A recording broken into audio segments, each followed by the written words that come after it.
thanks for coming back to the channel. This one is going to be a serious one, and as the title suggests, it's referencing the continuing danger of the United Nations and the global community in general against the United States, Second Amendment rights. And it is very serious. Now, I've done a couple of videos already on the Small Arms Treaty and the standards that are attached to that treaty. Now, just because the president has voided the United States participation in that treaty does not mean that the United Nations influence is still not ongoing and heavy. Why? Because the United Nations and the global community are attacking, they're basically attacking the United States because we are the last bastion of a free people who are allowed to have firearms individually. Now that has been decided by the Supreme Court. So there were two prongs. The first one was the generation of the Small Arms Treaty. The goal of the Small Arms Treaty was not really to stop warlords and unauthorized people from getting firearms in the international trade. There have been protocols and laws about that forever, including in the United States. So we did not need the UN Small Arms Treaty to be a good citizen when it comes to selling and providing arms to other countries. That was just a ruse. The real goal of the Small Arms Treaty was to disarm civilians globally. Disarm civilians globally. And when the Obama administration signed the treaty, which caused it to come to the Senate, and it died there meaning no one was going to take it up and move it forward for ratification. So it never got ratified. And when President Trump came in, he said, we're out of there. We are no longer a participant in the treaty. That shocked the anti-gun crowd in the United States and around the world. But there was a two-pronged approach to it. One was through legislation, through treaty, which was legally binding on countries.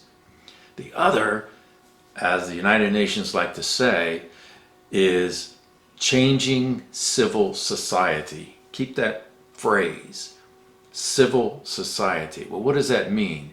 That means forcibly and through subterfuge, changing the culture of an organization, community, or country.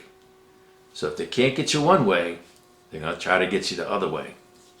And what that meant for the US is that they would create non-government organizations, or NGOs, in almost 100 and some countries to drive the anti-gun, the UN anti-gun agenda.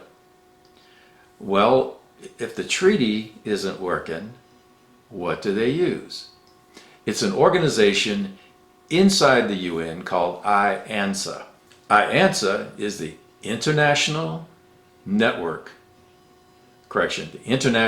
Action Network on Small Arms. And this is a group of organizations or non-government organizations or NGOs in countries around the world that collaborate together to drive the anti-gun conversation and the standards of the Small Arms Treaty into those countries via community action, propaganda, creating legislators and legislation from the grassroots up. Now, who are the members? And by the way, most countries only have one NGO. Let me show you what the United States has, and you will recognize them.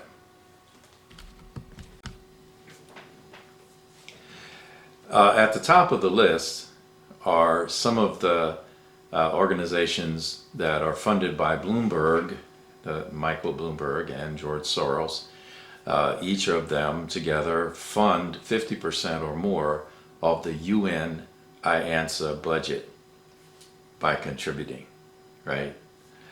Now, there is a new organization started in 2016, interesting year, 2016. It's called Americans Against Gun Violence, and they kind of coordinate together with other organizations in the U.S. As well as IANSA at the United Nations. Now, the most important thing, and they use terms like gun violence is an epidemic in the United States, more people die by death by guns, blah, blah, blah, all that crazy misrepresented data. And it doesn't take a rocket scientist to undo that. But let me read you the key statement in their mission statement. And it says, one day, the United States will adopt stringent gun control laws comparable to laws already in place in every other high-income democratic country of the world. The only question is, how many more Americans will die needlessly of gunshot wounds before that day arrives? With your help, we can stop the epidemic of gun violence in our country, meaning the United States. Now notice the propagandized words.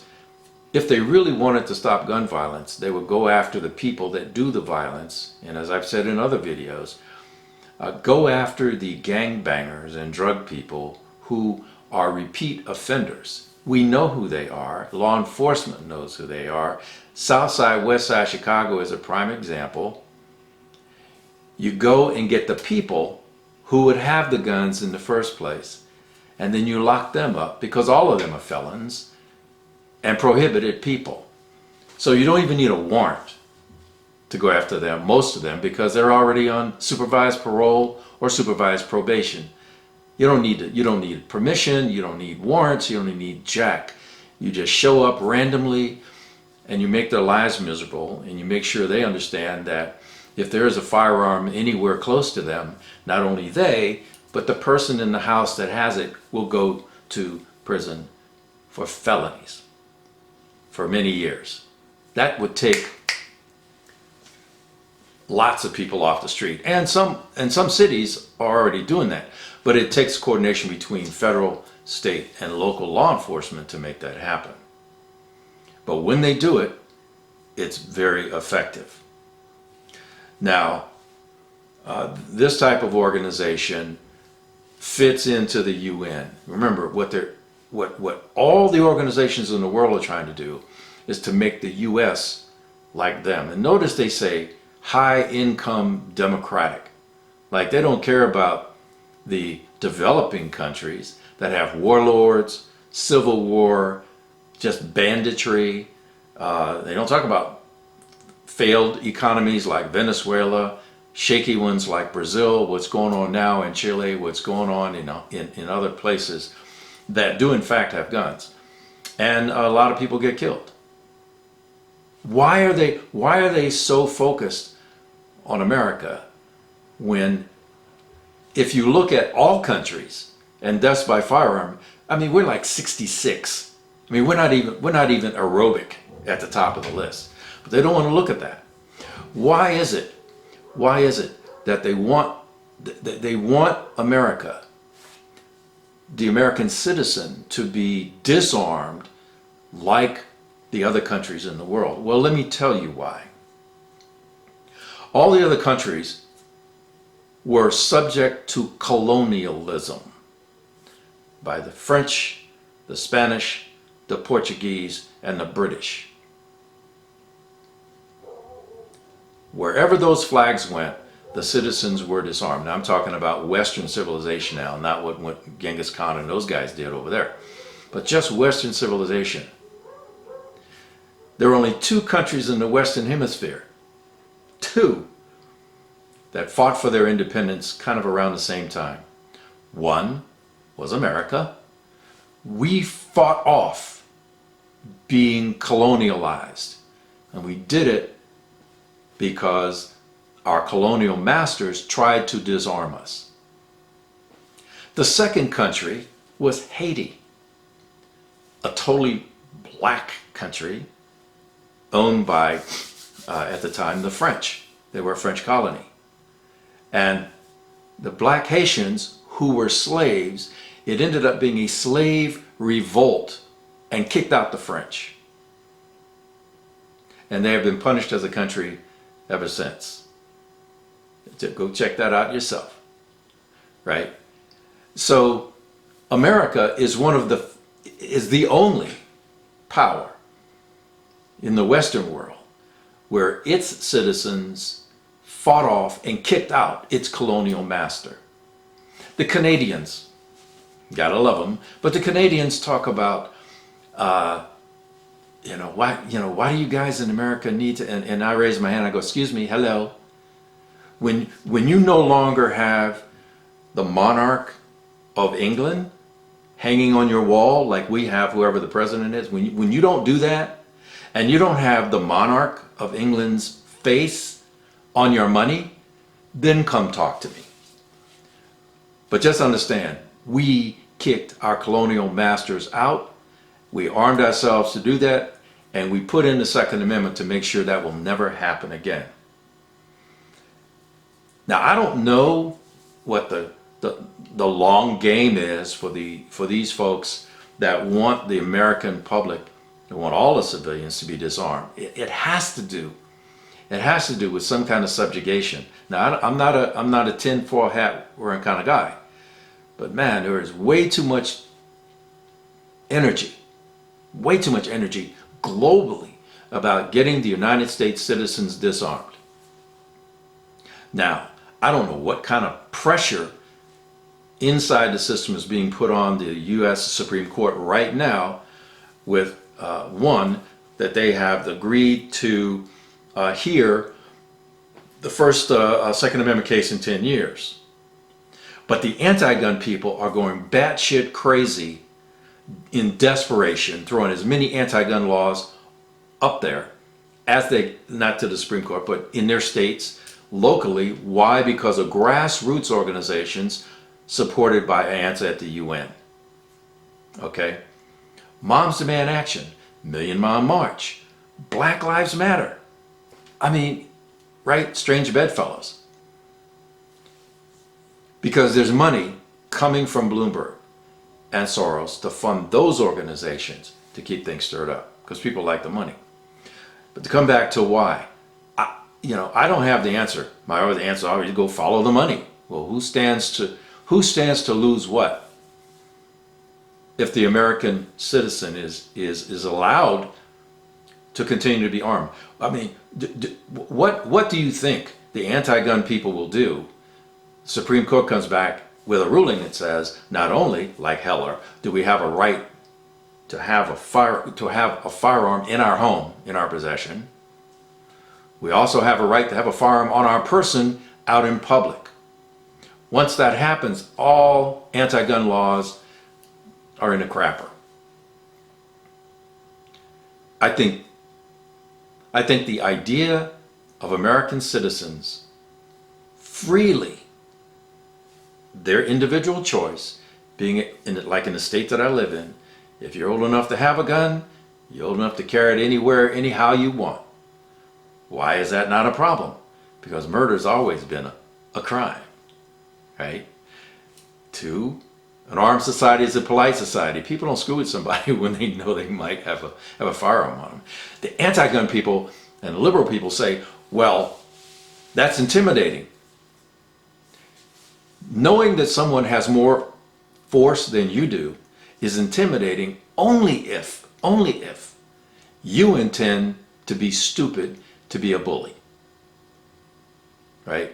Now let me read you something from IANSA. Right? Yeah, I'm sorry, I hate to put these on, but weapons are about power, not security. There goes the self-defense argument, right? You don't need a gun for self-defense. The cops are 15 minutes away, right? Understand it. Weapons are about power, not security. Because they don't need to be fired to be effective. Hello? Yeah. Don't touch yours, I won't touch mine. It's as simple as that. Don't be stupid. Don't try to come at me and try to hurt me, because then I'm going to shoot you in the face. It's as simple as that. Right? The carrying of a gun often symbolizes its use. In other words, I have a gun, you know I have a gun, which means you know I know how to use it and will. Well, what does that mean to you? That means if you want to get stupid and start getting violent against me, you want to yell, you want to threaten me, you can't do that, because now you're afraid that I'm going to defend myself, because I will, and most people who are armed will. The carrying of gun often symbolizes its use or substitutes for its use more effectively than does its actual use. Yes. Because it's provided on the willingness of the user to actually use force with the weapon. Bullies need to step back. People who want to yell and scream and threaten you, can't do that. That's why Antifa and by any means necessary, those liberal extreme, I don't call them liberal, extreme liberal groups who say we have a right to use violence on you to force you to not express, using your First Amendment right, not express views and opinions that are distasteful, even ugly, and we don't like.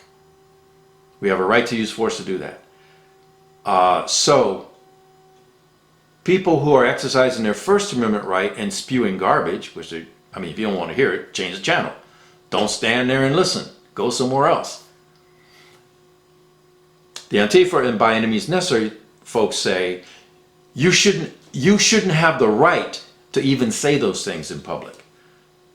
Well, America is the only country in the world that has true freedom of speech. And people want to say, well, we need to start classifying other things as hate speech, because then we could actually go and stop them with violence. But no. So you have people who are saying something distasteful or ugly, and they're exercising their Second Amendment right by carrying firearms, which they should have every right to do. What does that say? To the people who don't like to hear what they have to say, you can be on the other side of the street, you can use bullhorns, you can try to drown them out, you can do whatever you want to do, but do not cross the street and come with sticks and try to hurt somebody. Because somebody's going to come up on you with an AR or come up with you with their pistol, and that's going to end you right there. Well, they don't want that. They want the drama. They want the drama of the conflict, right? So like in Portland, Oregon, earlier this summer, they had 1,000 law enforcement people have to stand between the Antifa people and the right-wing nationalists, and there was some white supremacists in there, had to stand in the middle, not because the right-wing nationalist racist guys were going to run across the street and hit the, it was the other way around. It was the other way around. The Antifa people, the by any means necessary people, were attacking the cops because the cops wouldn't let them get at the other guys. Because the cops knew that if they did, if that line broke, once they got on the other side, those guys were going to defend themselves, just like, and I got a video on this, just like the white supremacists did on the Capitol steps in Sacramento 2-3 years ago. 300, by any means necessary, Antifa people attacked 30 peacefully, although ugly speech, white supremacist guys, 300 against 30. The 30 took out their knives and went, because they can't have guns in California, but they could have blades. They took out their blades and went to work on the 300. It was messy. It was messy. And there were bodies on the ground. And once people started to see bodies on the ground, after they had beat up the guys with sticks and all that other stuff, they backed off. And the cops stood there and watched. See? So, come back to the original. The UN and the global community is desperate to try to disarm American citizens because they do not want people who have different views to be able to defend themselves physically against attack from those who don't want them to express those views, which is so un-American. You know, you should be able to exercise your Second Amendment right while doing the First Amendment. But that's no fun. That's no fun for the people that that absolutely want to create drama and violence. Right? They don't want to do it. Why? Here's the trick, right? So say you are on the liberal, extreme liberal left, the Antifa, the by any means necessary people. Let's say you're doing that, right? And you're armed too. Sure, you can be armed. They can be armed. Absolutely. But whoever fires the first shot goes and gets the needle. So even though they're armed, if they take the first action while armed, now they can be targeted at a distance. Right? The law enforcement, they're terrified that they will be forced to be in the middle of that shit. So, these are the energies that are coming against the United States. I hope the Supreme Court comes up with a decision that we like. The previous Supreme Court Justice, Stevens, who retired, said that the Heller decision, or that the decision that says that American citizen has a right, an individual right to keep and bear arms, he said, and he was in the dissent, he said that was a fraud. It was the biggest fraud in his entire career. Well, he gets to say whatever he wants to say, but he was outvoted, period. And that is not the ruling of the court. Even though it's 5-4, he can whine all he wants. He can write as many books as he wants. It doesn't matter. It doesn't matter. And that was the same thing if the Supreme Court comes up this time, and says, not only do we have a right to keep and bear arms in our home, but it's outside the home. Expect some kind of really stupid civil disobedience from the anti-gun crowd. Why? Because when you have guys like Bloomberg and Soros putting millions into a UN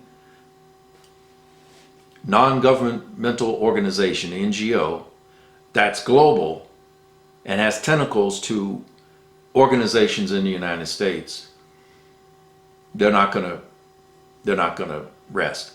And why after Bloomberg has a success after something 2.3 million into the Virginia election, now smells blood in the water and wants to run for president?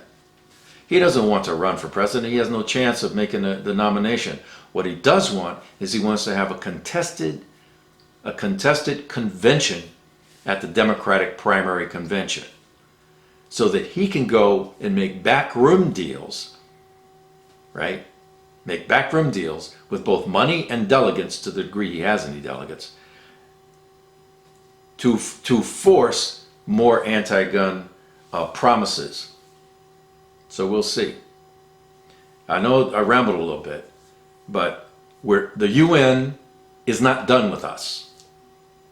And we should continue to be extremely vigilant at any whiff. That's why I'm so glad that the people in Virginia, in the state of Virginia, have Today it's out of 95 counties, 85 have declared themselves Second Amendment sanctuaries. That's huge. And that is why at least one of the legislators in the Virginia has said, well, you know, if they don't comply, we'll just use the National Guard. Oh, sounds like Lexington and Concord to me. I'm just saying. All right, I'm gonna stop rambling, and I apologize that this was so long, but it is so important that we not forget, that we not drop our guard, and that we support each other and we support other locations to the greatest degree we can. So as always, thanks for watching, and do carry on.